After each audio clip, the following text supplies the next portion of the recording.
안녕하세요. 경제라이다입니다. 오늘 여러분들의 시장은 어떠셨나요? 오늘은 시장의 난이도가 비교적 수월했습니다. 그러나 특이점은 계속 발견되고 있죠. 먼저 수급 측면에서 시장을 바라보면 외국인은 계속해서 매수를 유지하고 있습니다. 그러나 그 매수폭을 계속해서 코스피 업종 상위 몇 종목에 집중하고 있죠. 그리고 최근 매수는 대부분 삼성전자와 삼성전자 우선주, 그리고 삼성전기 등 몇몇 종목에 몰아넣는 모습을 보이고 있습니다. 그리고 개인 투자자들은 연이어 코스피를 매도하는 모습을 보이는데요. 코스피는 매도하고 코스닥은 일부 매수하는 모습을 보이고 있습니다. 그러나 코스닥 매수 종목들도 대부분 신규 상장에 몰려있는 것을 볼 수 있는데요. 추세가 좋은 코스닥 종목들을 매수하는 게 아닌 신규 상장주 위주의 단타성 매매만 지속되는 걸 볼 수 있습니다. 즉 외국인들은 계속해서 삼성전자 같은 극대형주만 매수하고 있고 개인 투자자들의 매수량 자체가 줄어들고 있는 가운데 그마저도 신규 상장에 몰려 있어 시장에 돈이 말라있는 상태가 유지되고 있다라고 보시면 되겠고, 이런 현상은 한국 시장이 금투세에 대한 직접적인 영향권에 들어가고 있다라고도 볼 수 있는데요. 실제로 현재 밸류업에 영향을 받고 있는 금융주와 코스피 대형주, 그리고 기관이 집중하고 있는 바이오 섹터를 제외하곤 나머지 섹터들은 신저가 종목들이 쏟아질 만큼 개인 투자자들의 수급이 텅텅 비어있는 상황이라고 보시면 되겠습니다. 따라서 개인 투자자들이 현재 포트폴리오를 구성한다면 코스피 대형주, 그리고 바이오, 조선, 방산 섹터의 대형주, 그리고 몇몇 유망한 반도체 몇 종목 딱 이 정도로 포트폴리오를 압축하는 것이 리스크를 최소화하면서 수익률을 올릴 수 있는 방법이라고 보여집니다. 그래서 오늘은 개인 투자자들이 현 구간에서 매집을 해볼 만한 바이오 종목을 설명드려 보겠습니다. 경제라이다는 바이넥스 같은 CDMO 기업들에 집중해 봅니다. 경제라이다는 3주 전 바이넥스와 ST팜의 강한 조정이 발생했을 때 기간 조정이다, 팔지 마라, 추가 매수해야 한다 라는 내용의 영상을 올렸습니다. 그리고 그 후 주가는 다시 상승을 시작해 신고가를 기록했습니다. 3주 전과 현재의 투자 아이디어는 동일합니다.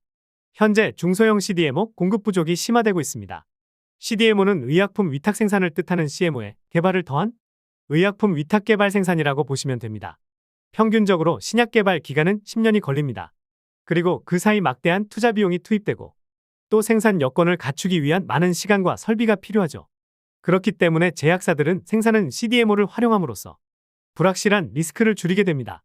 다소 침체된 시장에서도 임상 개발을 준비 중인 기업들의 수요는 꾸준하게 증가하고 있으며 바이넥스는 글로벌 제약회사로 기술 이전이 이뤄진 고객사를 두고 있고, 고객사는 우리가 익히 아는 제넥신, ABL바이오, 한월바이오파마, 유한양행, 셀트리온 등이 주 고객사입니다. 또한 셀트리온이 약템나 시밀러를 미국에 허가 신청해놓은 상태이고, 이 약템나의 CDMO를 바이넥스가 맡고 있기 때문에 실적 모멘텀은 탄탄한 상태입니다. 연초부터 지속되었던 생물보안법 이슈도 바이넥스엔 큰 모멘텀입니다. 바이든 대통령은 2022년 9월 국가바이오 기술 및 바이오 제조 행정명령을 발표, 미국 원료의약품 24%를 자국 내 생산 강화하는 행정명령이 발표되었고, 올해 3월 6일은 미국 상원의원에서 생물보안법이 통과되면서 우시바이오 같은 중국 CDMO 업체들에게 철퇴가 내려졌습니다. 실제로 미국 생명보안법 발의 이후 글로벌 바이오 기업들의 중국 기업에 대한 신뢰도는 크게 하락했습니다. 설문 결과에 따르면 미국에 본사를 둔 중국 기업들에 대한 신뢰도는 30%에서 최대 50%까지 하락했으며, 특히 중국 CDMO 업체들에 대한 신뢰도 하락폭이 가장 컸습니다. 그리고 생물보안법 법안이 통과되지 않더라도 불확실성으로 인해 이미 글로벌 바이오 기업들은 다양한 예방 조치를 시작하고 있습니다.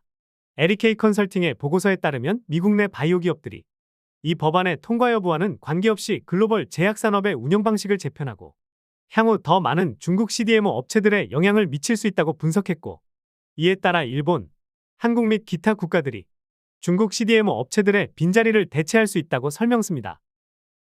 그리고 국내 기업이 그 수혜를 누릴 수 있다면 EU QP 인증을 이미 받았고 미국 FDA 실사를 받고 있는 바이넥스가 가장 직접적인 수혜를 받을 수 있는 것이죠.